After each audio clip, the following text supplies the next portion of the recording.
हर एक तरीके की इंश्योरेंस करवा सकते हो। इंश्योरेंस बारे पता करने ਲਈ कॉल करो नंबर 408 272 2500। ਨਾਲ ਹੀ ਕ੍ਰਿਸ਼ਨ ਧਨੋਤਾ ਯੂਨੀਵਰਸਿਟੀ, ਗੁਰਪਾਲ ਸਿੰਘ ਸੰਧੂ ਐਂਟੀਲੋਪ, ਹਰਪ੍ਰੀਤ ਕੌਰ ਤੂਰ, ਕਰਮਪਾਲ ਸਿੰਘ, ਜਸਜੀਤ ਕੌਰ ਗਰੇਵਾਲ, ਸਰਬਜੀਤ, ਗੁਰਜੋਤ ਗਿੱਲ, ਤਾਰਾ ਸਿੰਘ ਮਰਾਹਰ, ਸਾਰੇ ਜਾਣੇ ਕਲੋਵਿਸ, ਸੁਖਪ੍ਰੀਤ ਸਿੰਘ, ਅਵਤਾਰ ਸਿੰਘ, ਗੁਰਪ੍ਰੀਤ ਸਿੰਘ, ਗੁਰਮੀਤ ਸਿੰਘ, ਸਾਰੇ ਜਾਣੇ Bakersfield, GN tyre and lube ਵਾਲੇ, ਜਿਨ੍ਹਾਂ ਦੇ ਕੋਲੋਂ ਤੁਸੀਂ truck wash, oil change, air brake ਦਾ ਕੰਮ ਕਰਵਾ ਸਕਦੇ ਹੋ।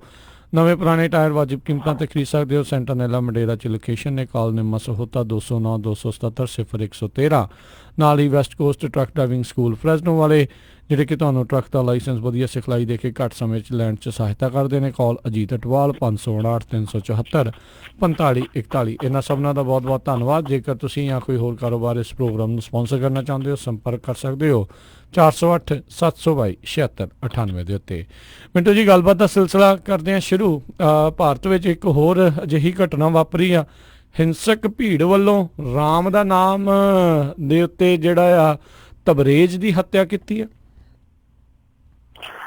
ਬਿਲਕੁਲ, ਇਹ ਨੌਜਵਾਨ ਮੁਸਲਮਾਨ ਸੀਗਾ ਜਿਹਨੂੰ ਇਹਨਾਂ ਨੇ ਕੁੱਟ-ਕੁੱਟ ਕੇ ਮਾਰਿਆ। ਪਰ ਹੁਣ ਕੋਈ ਵੀ ਮੀਡੀਆ ਵਾਲਾ ਸ਼ਬਦ ਅੱਤਵਾਦੀ, ਵੱਖਵਾਦੀ, ਫਲਾਂ ਧਮਕਾ ਇਸਤੇਮਾਲ ਨਹੀਂ ਕਰਦਾ। ਉਹ ਨਾ ਹਿੰਦੂ ਤਾਂ ਵੀ ਲਿਖਦਾ। ਇਹੋ ਜਿਹੀ ਭੀੜ ਨੂੰ ਸਿਰਫ ਭੀੜ ਕਿਹਾ ਜਾਂਦਾ, ਜਦ ਕਿ ਭੀੜ ਦਾ ਕੋਈ ਮਜ਼ਹਬ ਨਹੀਂ ਹੁੰਦਾ, ਕੋਈ ਧਰਮ ਨਹੀਂ ਹੁੰਦਾ। ਜਦ ਕਿ ਇਹ ਜਿਹੜੀ ਮੌਬ ਲਿੰਚਿੰਗ ਹੁੰਦੀ ਆ, ਕਿਤੇ ਨਾ ਕਿਤੇ ਫਿਰਕੂ ਭਾਵਨਾ ਆਧਾਰਿਤ ਹੁੰਦੀ ਆ ਜੀ। ਇਹ ਕਹਾਣੀ ਇਸ ਤਰ੍ਹਾਂ ਦੀ ਹੈ ਜਿਹਦੇ ਚ ਸਾਰੀਆਂ ਚੀਜ਼ਾਂ ਸਾਫ਼ ਹੋ ਜਾਂਦੀਆਂ। ਦਰਅਸਲ ਇੱਕ ਨੌਜਵਾਨ ਸੀ 22-23 ਵਰ੍ਹਿਆਂ ਦਾ, ਝਾਰਖੰਡ ਦੇ ਵਿੱਚ। ਉਹਨੂੰ ਭੀੜ ਨੇ ਇਸ ਦੋਸ਼ ਤਹਿਤ ਫੜ ਲਿਆ ਕਿ ਇਹਨੇ ਮੋਟਰਸਾਈਕਲ ਚੋਰੀ ਕੀਤਾ ਵਾ। ਹੁਣ ਦੇਖੋ, ਮੋਟਰਸਾਈਕਲ ਚੋਰੀ ਕੀਤਾ ਵਾ, ਇਹ ਭੀੜ ਦਾ ਹੀ ਕਹਿਣਾ, ਭੀੜ ਦਾ ਹੀ ਦੋਸ਼ ਹੈ। ਤੇ ਭੀੜ ਹੀ ਫਿਰ ਉਹਨੂੰ ਉੱਥੇ ਜੱਜ ਬਣ ਕੇ ਸਜ਼ਾ ਦੇਣ ਲੱਗ ਪਈ। ਮਤਲਬ ਉਹਨੂੰ ਖੰਭੇ ਦੇ ਨਾਲ ਬੰਨ ਲਿਆ ਤੇ ਕੁੱਟਣ ਡੈ ਪਏ। ਫਿਰ ਉਹਨੇ ਆਪਣੇ ਆਪ ਨੂੰ ਬਚਾਉਣ ਵਾਸਤੇ, ਕਿਉਂਕਿ ਪਤਾ ਹੀ ਹੁੰਦਾ ਹਰੇਕ ਹਾਲਾਤ ਦਾ, ਤੇ ਉਹਨੇ ਮੁੰਡੇ ਨੇ ਆਪਣੇ ਆਪ ਨੂੰ ਬਚਾਉਣ ਵਾਸਤੇ ਆਪਣਾ ਨਾਂ ਵੀ ਹੈ ਜਿਹੜਾ ਬਦਲ ਕੇ ਹਿੰਦੂ ਹੀ ਦੱਸਿਆ, ਜਿੱਦਾਂ ਸੋਨੂ ਵਗੈਰਾ ਇਸ ਤਰ੍ਹਾਂ ਦਾ ਕੋਈ ਨਾਂ ਦੱਸਿਆ।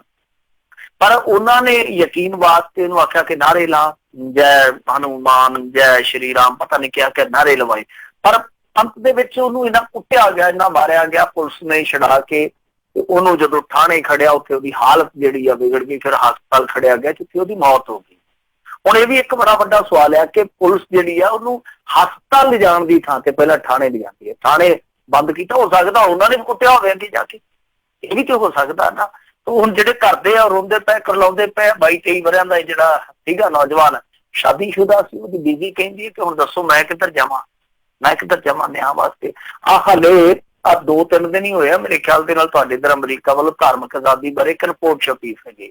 ਉਹਦੇ ਚ ਇਹਨਾਂ ਨੇ ਆਖਿਆ ਸੀਗਾ ਕਿ ਸਾਲ ਮੇਰੇ ਖਿਆਲ ਦੇ ਨਾਲ 2018 ਦੀ ਗੱਲ ਦੱਸੀ ਸੀਗੀ ਕਿ ਕੱਟੜਵਾਦੀ ਹਿੰਦੂ ਗਰੁੱਪਾਂ ਵੱਲੋਂ ਘੱਟ ਗਿਣਤੀਆਂ ਖਿਲਾਫ ਹਮਲੇ ਕੀਤੇ ਗਏ। ਤੇ ਇਹਨਾਂ ਨੇ ਉਹ ਰਿਪੋਰਟ ਰੱਦ ਕਰ ਦਿੱਤੀ ਸੀਗੀ ਕਿ ਇਹਨਾਂ ਨੂੰ ਕੀ ਪਤਾ, ਇਹਨਾਂ ਨੂੰ ਕੀ ਹੱਕ ਆ ਸਾਡੇ ਹਾਲਾਤਾਂ ਤੇ ਇਸ ਤਰ੍ਹਾਂ ਦੀਆਂ ਰਿਪੋਰਟਾਂ ਦਿੰਦੇ ਫਿਰਦੇ ਆ। ਤੇ ਤੁਸੀਂ ਦੇਖ ਲਓ ਕਿ ਉਸ ਤੋਂ ਚੰਦ ਘੰਟਿਆਂ ਬਾਅਦ ਹੀ ਚੰਦ ਚੜ੍ਹ ਗਿਆ। ਸੋ ਮੇਰੇ ਖਿਆਲ ਦੇ ਨਾਲ ਇਹ ਜਿਹੜੀ ਸਥਿਤੀ ਆ ਇਹ ਸੰਭਲੇਗੀ ਨਹੀਂ। ਕਿਉਂਕਿ ਤੁਸੀਂ ਦੇਖੋ, ਪਰਸੋਂ ਦਿੱਲੀ ਦੇ ਵਿੱਚ ਇੱਕ ਪੈਦਲ ਜਾ ਰਹੇ ਮੁਹੰਮਦ ਮੋਮਿਨ ਨਾਂ ਦੇ ਬੰਦੇ ਨੂੰ ਇੱਕ ਗੱਡੀ ਸਵਾਰ ਨੇ ਕੁੱਟ ਕੱਟਿਆ। ਮਾਮਲਾ ਕੀ ਸੀਗਾ ਕਿ ਉਹਦੇ ਨਾਲ ਥੋੜੀ ਜਿਹੀ ਗੱਡੀ ਖਹਿ ਗਈ ਤੇ ਉਹਨੇ ਪੁੱਛਿਆ ਕਾਰ ਵਾਲੇ ਨੇ ਖਿਲਾਰ ਕੇ ਕਿ ਕਿੱਦਾਂ, ਸਭ ਠੀਕ ਆ? ਤੇ ਉਹ ਅੱਗੋਂ ਕਹੇ ਬੇਟਾ ਹਾਂਜੀ ਅੱਲਾ ਦਾ ਸ਼ੁਕਰ ਹੈ, ਅੱਲਾ ਦਾ ਸ਼ੁਕਰ ਹੈ। ਤੇ ਜਦੋਂ ਉਹਨੇ ਇੰਨੀ ਗੱਲ ਆਖੀ ਕਿ ਅੱਲਾ ਦਾ ਸ਼ੁਕਰ ਆ, ਤੇ ਬਸ ਉਹਦੇ ਸੱਤੀ ਕੱਪੜੀ ਅੱਗ ਲੱਗ ਗਈ। ਉਹ ਮੋਮਨ ਨੂੰ ਕੁੱਟਣ ਲੱਗ ਪਿਆ, ਜੈ ਸ਼੍ਰੀ ਰਾਮ ਅਖਵਾਇਆ ਗਿਆ। ਫਿਰ ਕਮਾਲ ਦੀ ਗੱਲ ਹੈ ਕਿ ਵਾਪਸ ਕਾਰ ਲਿਆ ਕੇ ਤੇ ਉਹ ਬੰਦੇ ਨੂੰ ਟੱਕਰ ਮਾਰ ਦਿੰਦਾ। ਰਾਜਸਥਾਨ ਚ ਵੀ ਇਸ ਤਰ੍ਹਾਂ ਦੀ ਘਟਨਾ ਵਾਪਰੀ ਆ ਬੀਤੇ ਦਿਨਾਂ ਚ, ਗੁੜਗਾਉਂ ਚ ਵੀ ਵਾਪਰੀ। ਪਤਾ ਨਹੀਂ ਕਿੰਨੀਆਂ ਕੁ ਘਟਨਾਵਾਂ ਵਾਪਰ ਗਈਆਂ। ਆ ਜਿਹੜੀ ਮੋਦੀ ਸਾਹਿਬ ਦੀ ਦੂਸਰੀ ਟਰਮ ਸ਼ੁਰੂ ਹੋਈ ਆ, ਤਾਂ ਇਹ ਸ਼ੁਰੂਆਤੀ ਦੌਰ ਦੇ ਵਿੱਚ ਇਸ ਤਰ੍ਹਾਂ ਦਾ ਮਾਹੌਲ ਬਣਦਾ ਜਾ ਰਿਹਾ। ਫਿਰ ਜਿਹਨਾਂ ਤੋਂ ਬਾਅਦ ਕੌਮਾਂਤਰੀ ਪੱਧਰ ਦੀਆਂ ਰਿਪੋਰਟਾਂ ਆਉਂਦੀਆਂ ਜਿਹਨਾਂ ਨੂੰ ਰੱਦ ਕਰਦੇ ਆ। ਸੋ ਇਹੋ ਜਿਹੀ ਸ਼ਰਮਿੰਦਗੀ ਨੂੰ ਝੱਲਣ ਦੀ ਥਾਂ ਤੇ ਜਾਂ ਕਲੰਕ ਦੇ ਰੂਪ ਚ ਆਪਣੇ ਮੱਥੇ ਮੜਨ ਦੀ ਥਾਂ ਤੇ ਇਹੋ ਜਿਹੇ ਸੁਧਾਰਾਂ ਵੱਲ ਤੁਰਨਾ ਚਾਹੀਦਾ।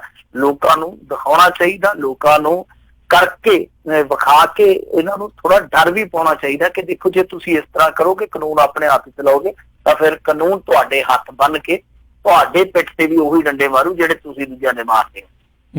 ਜੀ ਬਿਲਕੁਲ, ਇਹ ਤਾਂ ਉਦੋਂ ਹੀ ਮਿੰਟੂ ਜੀ ਸਾਫ਼ ਹੀ ਨਜ਼ਰ ਆ ਰਿਹਾ ਸੀਗਾ। ਅਜੇ ਸਹੁੰ ਚੁੱਕਣੀ ਸੀ ਤਾਂ ਉਦੋਂ ਕਿੱਦਾਂ ਉਦੋਂ ਗੁੜਗਾਉਂ ਦੇ ਵਿੱਚ ਇੱਕ ਮੁੰਡਾ ਜਿਹੜਾ ਉਦੋਂ ਉਹਨਾਂ ਨੇ ਕੁੱਟਿਆ ਸੀਗਾ, ਇਹ ਪਹਿਲਾਂ ਵੀ ਹੁੰਦਾ ਹੋਇਆ ਆ ਤੇ ਹੁਣ ਵੀ ਜਿਹੜਾ ਹੋ ਰਿਹਾ ਆ। ਲੋਕ ਤਾਂ ਹੀ ਤੌਬਾ ਕਰਦੇ ਆ, ਬਾਹਰ ਨੂੰ ਭੱਜੇ ਫਿਰਦੇ ਆ ਵੀ ਮਾਈਨੋਰਟੀਜ਼ ਦਾ ਪਤਾ ਨਹੀਂ ਉੱਥੇ ਬਣਨਾ ਕੀ ਆਉਣ ਵਾਲੇ ਸਮੇਂ 'ਚ। ਅਗਲੀ ਜਿਹੜੀ ਆ ਮਿੰਟੂ ਜੀ ਗੱਲ ਕਰਦੇ ਆ, ਇੱਕ ਹੋਰ ਸ਼ਰਮਨਾਕ ਕਾਰਾ, 에ਅਰ ਇੰਡੀਆ ਦਾ ਜਿਹੜਾ ਰੀਜਨਲ ਡਾਇਰੈਕਟਰ ਬਟੂਆ ਚੋਰੀ ਕਰਦਾ ਫੜਿਆ ਗਿਆ।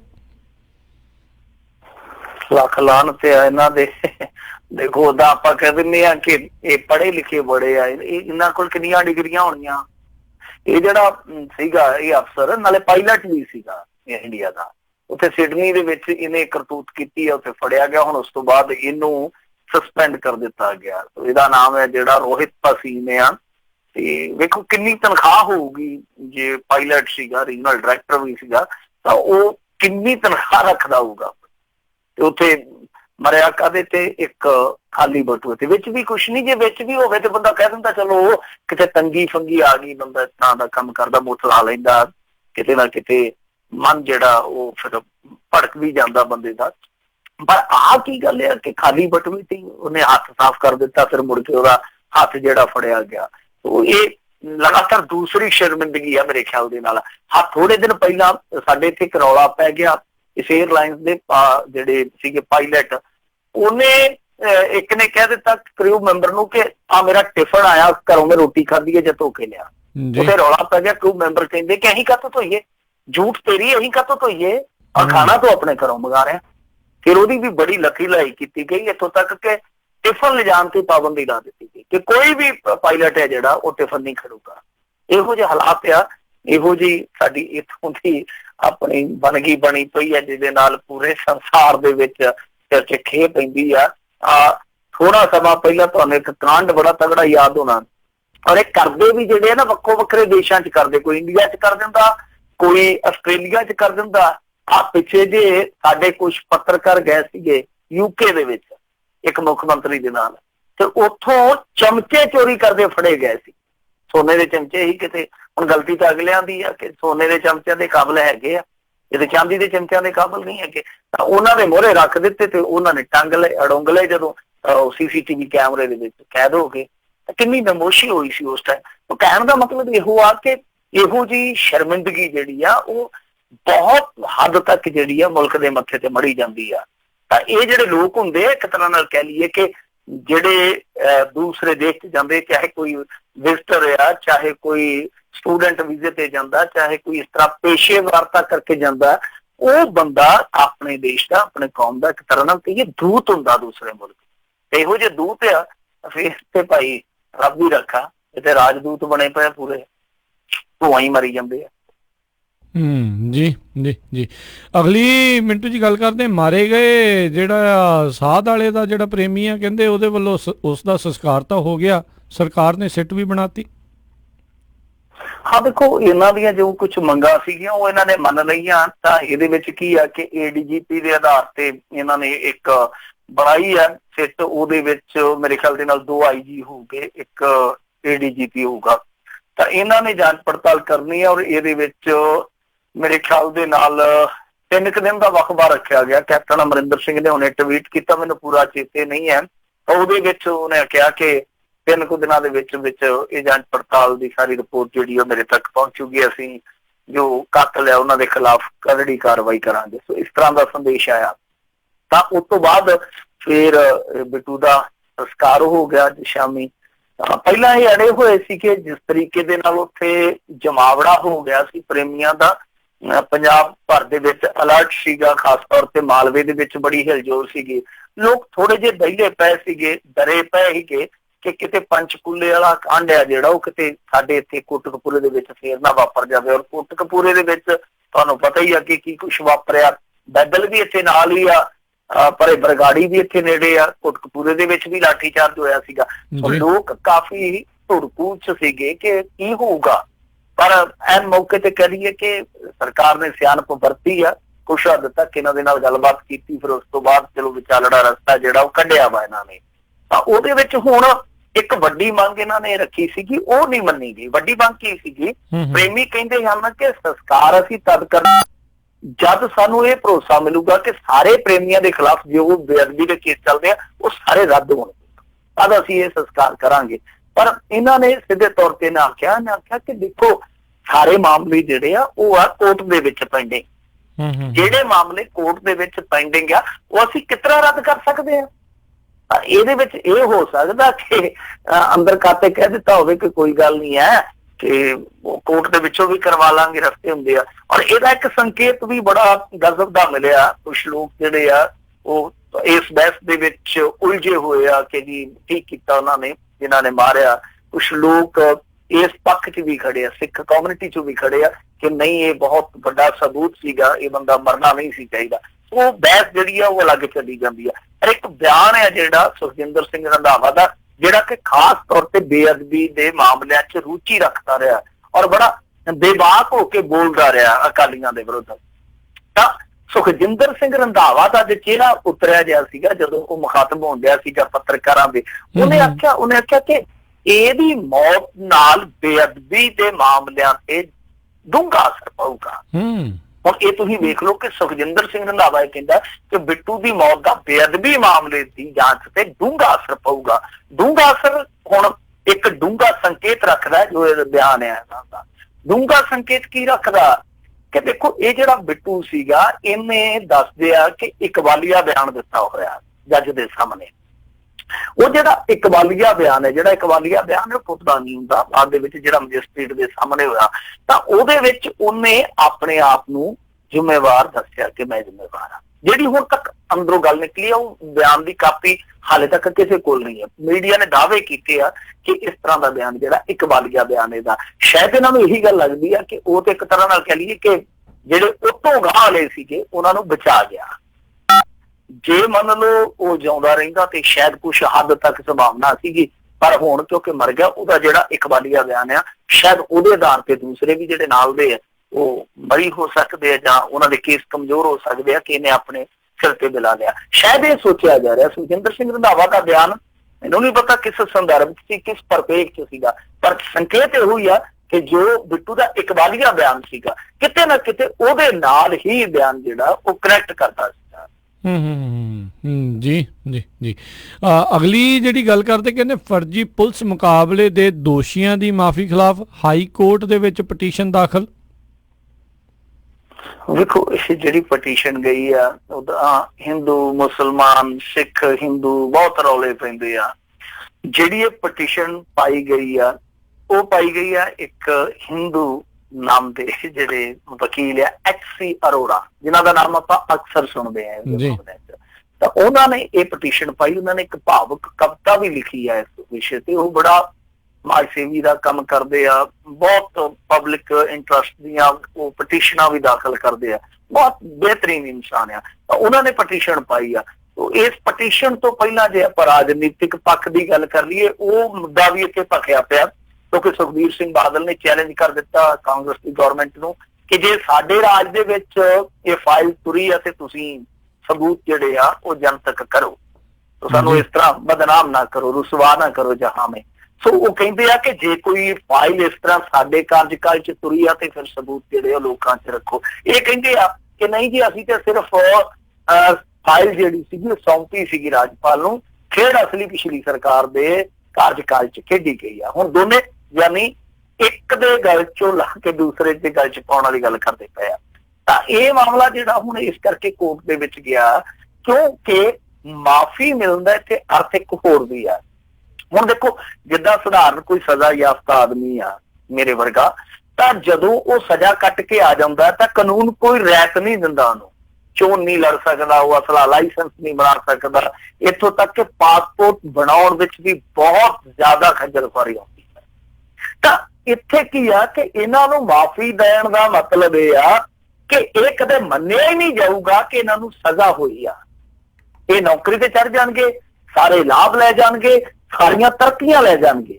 ਮਤਲਬ ਜਿੱਦਾਂ ਇੱਕ ਬੰਦੇ ਨੂੰ ਉਮਰ ਕੈਦ ਹੋ ਜਾਂਦੀ, ਉਹ ਸਜ਼ਾ ਯਾਫਤਾ ਹੋ ਜਾਂਦਾ, ਤਾਂ ਉਸ ਤੋਂ ਬਾਅਦ ਨਾ ਉਹਨੂੰ ਕੋਈ ਨੌਕਰੀ ਮਿਲਦੀ ਆ, ਨਾ ਨੌਕਰੀ ਦਾ ਕੋਈ ਲਾਭ ਮਿਲਦਾ, ਤਰੱਕੀ ਤਾਂ ਫਿਰ ਮਿਲਣੀ ਕੀ ਆ, ਸਾਰੇ ਫਾਟਕ ਜਿਹੜੇ ਉਹ ਬੰਦ ਕਰ ਦਿੱਤੇ ਜਾਂਦੇ ਆ। ਪਰ ਇੱਥੇ ਜਿਹੜੇ ਵਿਸ਼ੇਸ਼ ਅਖਤਿਆਰ ਨਾਲ, ਵਿਸ਼ੇਸ਼ ਅਧਿਕਾਰ ਦੇ ਨਾਲ ਰਾਜਪਾਲ ਇਸ ਤਰ੍ਹਾਂ ਦੀ ਮਾਫੀ ਦਿੰਦਾ ਤਾਂ ਉਹਦੇ ਵਿੱਚ ਅੱਗੇ ਜਾ ਕੇ ਕਾਗਜ਼ੀ ਪੱਤਰੀ ਇਹ ਸਜ਼ਾ ਜਿਹੜੀ ਉਹ ਮੰਨੀ ਨਹੀਂ ਜਾਂਦੀ, ਮਤਲਬ ਕਿ ਉਹਨਾਂ ਦੇ ਰਿਕਾਰਡ ਤੇ ਚੜ੍ਹਦੀ ਨਹੀਂ। ਇਹ ਤੁਸੀਂ ਆਪ ਹੀ ਦੇਖ ਲਓ ਕਿੰਨਾ ਖਤਰਨਾਕ ਸੰਵਿਧਾਨਕ ਚੱਲਣ ਆ। ਜੀ ਸੰਵਿਧਾਨ ਦੇ ਨਾਲ ਹੀ ਖਿਲਵਾੜ ਆ ਕਿ ਰਾਜਪਾਲ ਆਪਣੇ ਵਿਵੇਕ ਦੇ ਨਾਲ ਫੈਸਲਾ ਕਰਦਾ, ਪਰ ਇੰਨਾ ਵਿਵੇਕ ਢਿੱਲਾ, ਇੰਨਾ ਪੱਖਪਾਤੀ।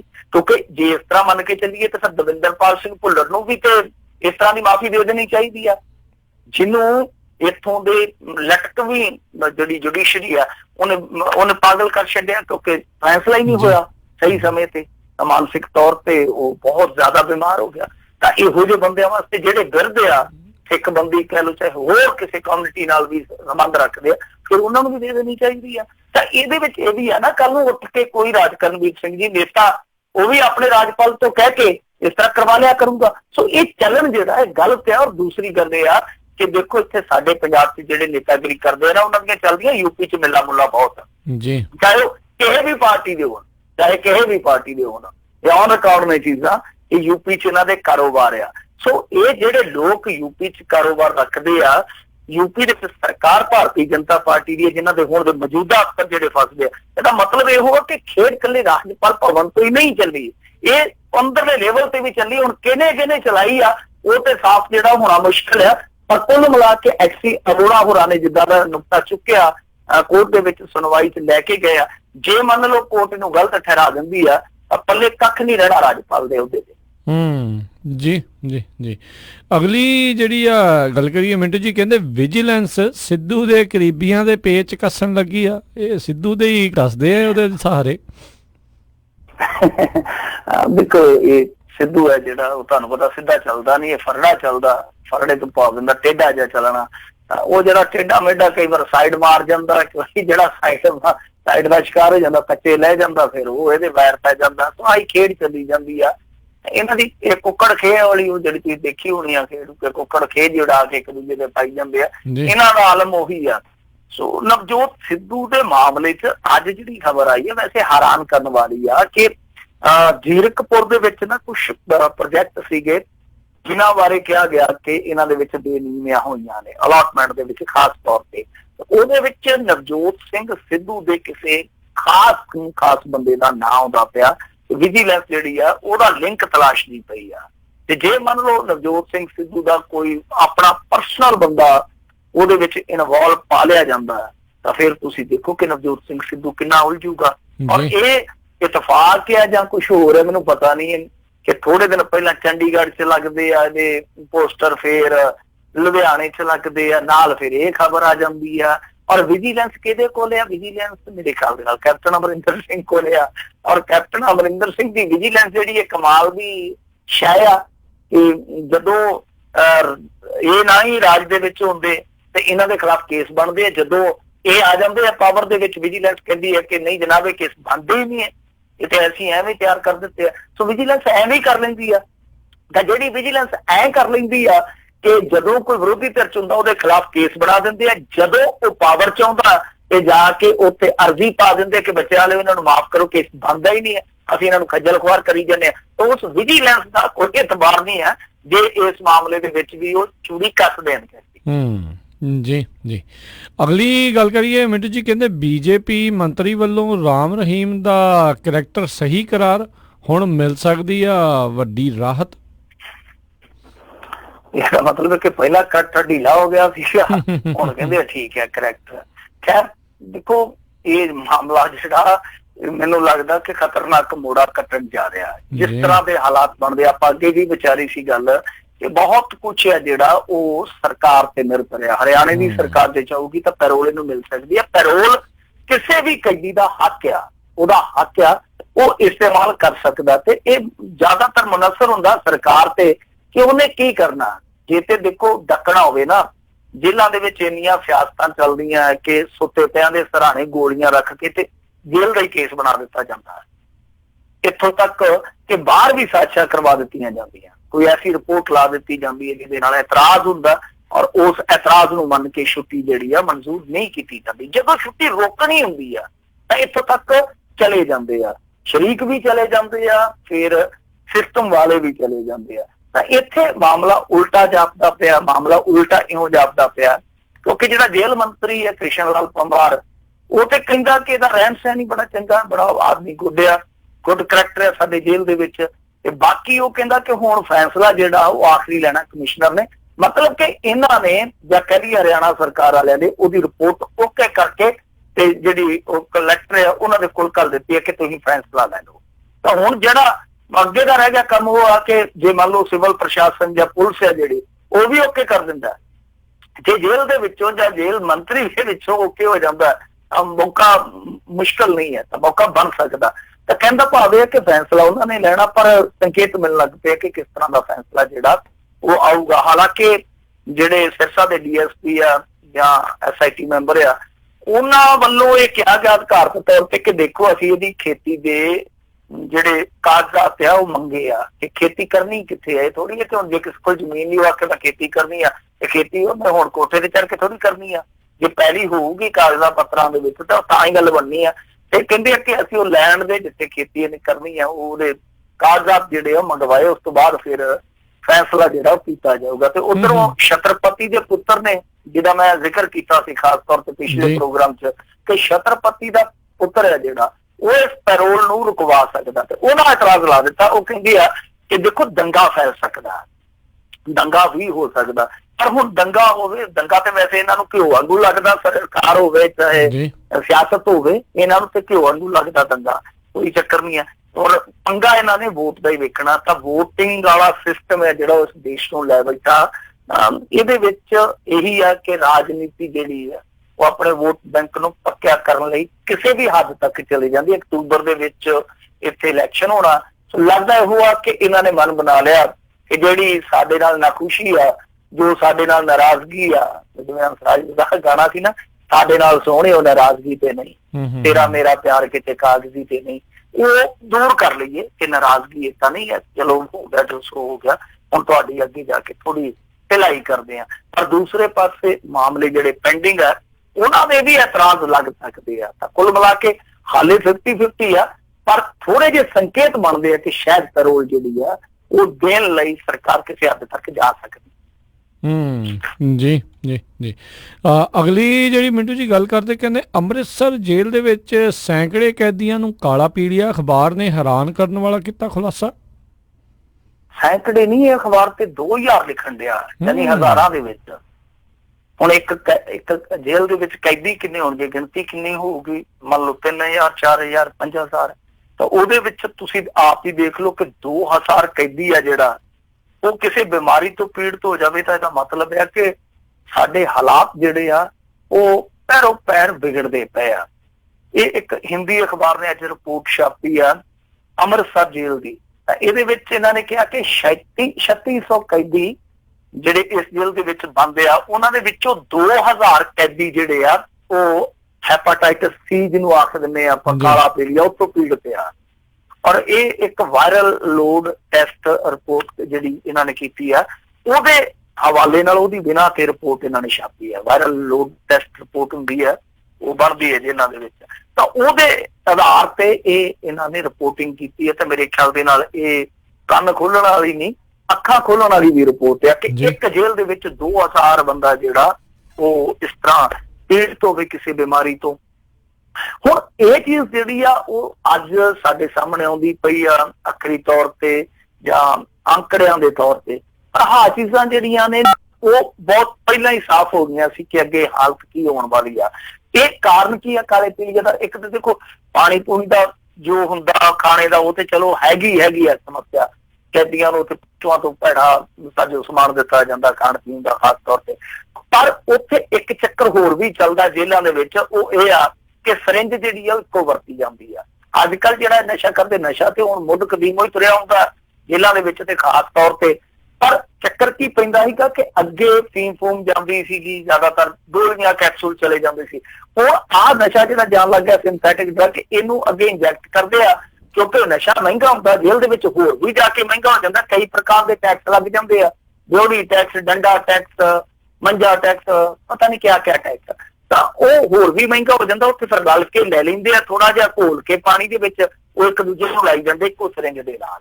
ਸੋ ਆਹੀ ਮੁਸ਼ਕਲ ਆ, ਆਹੀ ਇਸ ਮਾਮਲੇ ਦਾ ਇੱਕ ਉਗੜਵਾਂ ਪੱਖ ਆ ਕਿ ਸਰਿੰਜਾਂ ਜਿਹੜੀਆਂ ਉਹ ਉੱਥੇ ਮਿਲਦੀਆਂ ਨਹੀਂ, ਇੱਕ ਸਰਿੰਜ ਦੇ ਨਾਲ ਜਦੋਂ ਇੰਜੈਕਟ ਕਰਦੇ ਆ ਤਾਂ ਉਹ ਬਿਮਾਰੀ ਵੀ ਨਾਲ ਇੱਕ ਦੇ ਸਰੀਰ ਚੋਂ ਨਿਕਲ ਕੇ ਦੂਜੇ ਦੇ ਇੰਜੈਕਟ ਹੋ ਜਾਂਦੀ ਹੈ। ਹੁਣ ਸਾਰੀਆਂ ਜੇਲ੍ਹਾਂ 'ਚ ਜੇ ਇਸ ਤਰ੍ਹਾਂ ਦੇ ਟੈਸਟ ਕਰ ਲਏ ਜਾਣ ਤਾਂ ਤੁਸੀਂ ਦੇਖ ਲਓ ਕਿ ਅੰਕੜਾ ਕਿੱਥੇ ਚਲਾ ਜਾਊਗਾ। ਔਰ ਦੂਜੀ ਚੀਜ਼ ਇਹ ਆ ਕਿ ਇਹਨਾਂ ਨੇ ਸੁਧਾਰ ਵਾਸਤੇ ਕੁਝ ਨਹੀਂ ਕਰਨਾ। ਰੰਧਾਵਾ ਸਾਹਿਬ ਸਿਰਫ ਗੱਲਾਂ ਜੋਗੇ ਨਿਕਲੇ ਆ। ਅੱਗੇ ਗਪੌਰ ਜਿੰਨੇ ਮਰਜ਼ੀ ਮਰਵਾ ਲਓ, ਜਿੰਨੇ ਮਰਜ਼ੀ ਇਹਨਾਂ ਤੋਂ ਭਾਸ਼ਣ ਕਰਾ ਲਓ, ਜਦੋਂ ਬੋਲਦਾ ਤੇ ਫਿਰ ਬਹੁਤ ਹੀ ਗਾਂਹ ਤੱਕ ਬੋਲਦਾ ਰੰਧਾਵਾ। ਪਰ ਅੱਜ ਜਦੋਂ ਆ ਬਿੱਟੂ ਵਾਲੇ ਮਾਮਲੇ ਤੇ ਇਹਨੇ ਬਾਈਟ ਦਿੱਤੀ ਆ, ਇਹਨੇ ਸਾਫ਼ ਤੌਰ ਤੇ ਕਹਿੰਦਾ ਸਾਡੇ ਕੋਲ ਕੋਈ ਹਥਿਆਰ ਹੀ ਨਹੀਂ ਹੈਗੇ ਕੈਦੀਆਂ ਨੂੰ ਕਾਬੂ ਕਰਨ ਲਈ, ਸਾਡੇ ਕੋਲ ਕੋਈ ਤਕਨੀਕ ਹੀ ਨਹੀਂ ਹੈਗੀ। ਤੇ ਬੰਦਾ ਪੁੱਛੇ ਹੁਣ ਫਿਰ ਇਹਨਾਂ ਦੀ ਨਿਗਰਾਨੀ ਤੇ ਕੋਈ ਗੁੰਡੇ ਰੱਖ ਲਓ, ਇੱਥੋਂ ਬਾਉਂਸਰ ਲਿਜਾ ਕੇ ਰੱਖ ਲਓ, ਫਿਰ ਹੋਰ ਕੀ ਆ। ਤੁਹਾਡੇ ਤੋਂ ਸੂਤ ਨਹੀਂ ਆਉਂਦੇ ਤਾਂ ਬਾਉਂਸਰ ਕਿਰਾਏ ਤੇ ਕਰ ਲਓ, ਜਿੱਦਾਂ ਅੱਗੇ ਨੇਤਾ ਕਈ ਲਈ ਫਿਰਦੇ ਸੀਗੇ ਪਿੰਡਾਂ 'ਚ ਵੜਨ ਵਾਸਤੇ। ਸੋ ਕਹਿਣ ਦਾ ਮਤਲਬ ਇਹ ਹੋਇਆ ਕਿ ਜਿਹੜਾ ਜੇਲ੍ਹ ਮੰਤਰੀ ਇਹ ਕਹਿੰਦਾ ਕਿ ਸਾਡੇ ਕੋਲ ਤਾਂ ਜੀ ਫੰਡ ਹੀ ਹੈ ਨਹੀਂ, ਕਿ ਸਾਡੇ ਕੋਲ ਹਥਿਆਰ ਹੈ ਨਹੀਂ, ਸਾਡੇ ਕੋਲ ਤਕਨੀਕ ਹੈ ਨਹੀਂ, ਉਹਨਾਂ ਦੇ ਹੱਥ ਖੜੇ ਆ। ਤਾਂ ਫਿਰ ਇਹਦਾ ਮਤਲਬ ਆ ਕਿ ਰਲ ਮਿਲ ਕੇ ਸਾਨੂੰ ਇਹ ਅਪੀਲ ਕਰਨੀ ਚਾਹੀਦੀ ਆ ਕਿ ਤੁਸੀਂ ਕੁਝ ਨਹੀਂ ਕਰ ਸਕਦੇ ਤੇ ਘੱਟੋ ਘੱਟ ਆ ਜਿਹੜੀ ਏਡਜ਼ ਰੋਕੂ ਸੁਸਾਇਟੀ ਆ, ਇਹਨਾਂ ਤੋਂ ਟਰੱਕ ਭਰੋ ਸਰਿੰਜਾਂ ਦਾ ਤੇ ਤੜਕੇ ਤੋਰਿਆ ਕਰੋ, ਥੋੜੀਆਂ ਹਰੇਕ ਜੇਲ੍ਹ ਤੇ ਜੋੜ ਕੇ ਲਾ ਜਾ ਕਰੋ। ਹੋਰ ਕੀ ਆ ਫਿਰ ਇਹਦਾ ਇਲਾਜ? ਹਟਣਾ ਤਾਂ ਹੈ ਨਹੀਂ, ਤੁਸੀਂ ਕਰ ਤਾਂ ਕੁਝ ਕਾਬੂ ਕਰ ਸਕਦੇ ਨਹੀਂ। ਸਹੀ ਗੱਲ ਆ।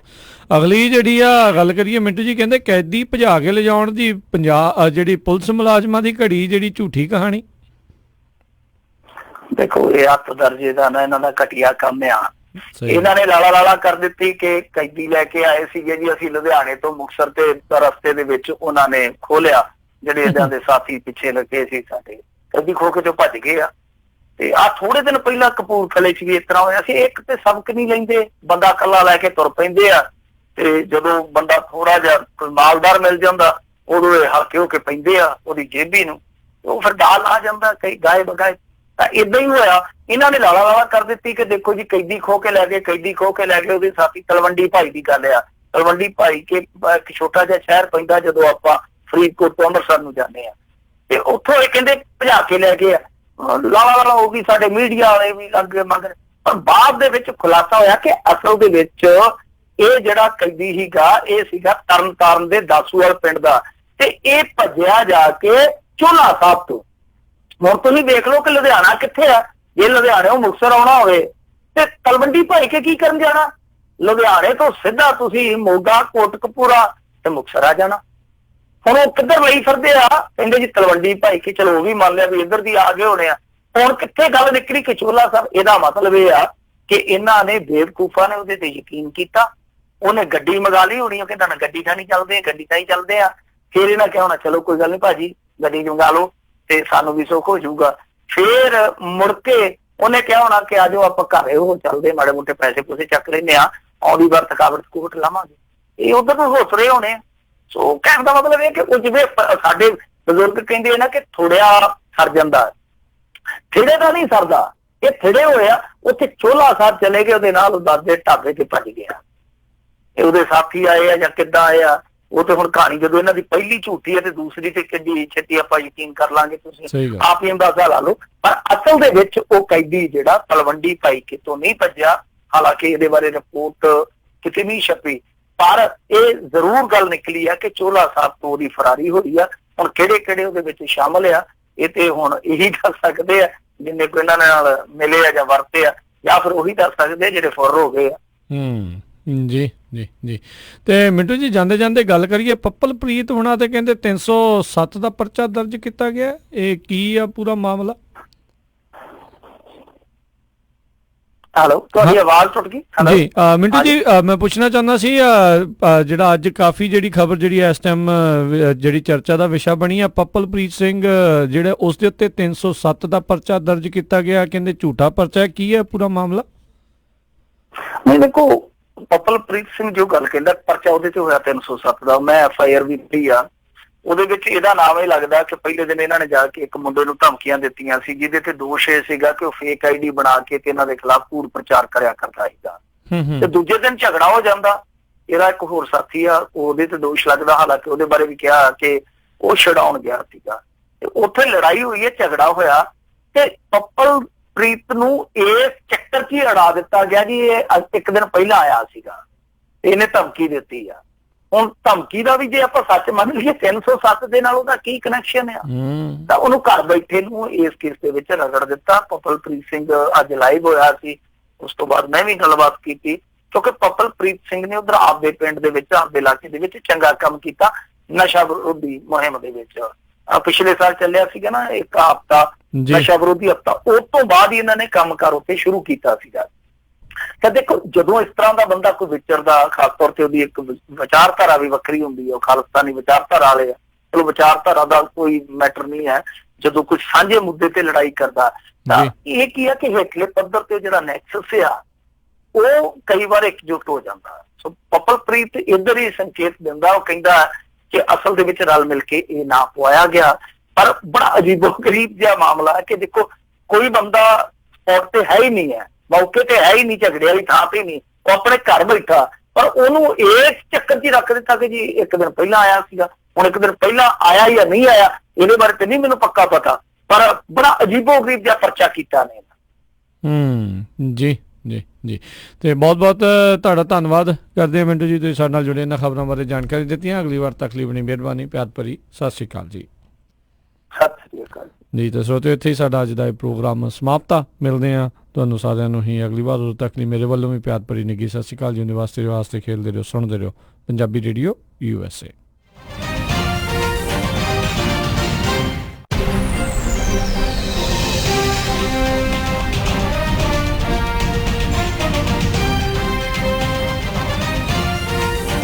ਤੁਸੀਂ ਸੁਣ ਰਹੇ ਹੋ Punjabi radio USA KOBO Yuba city 1450 AM KIID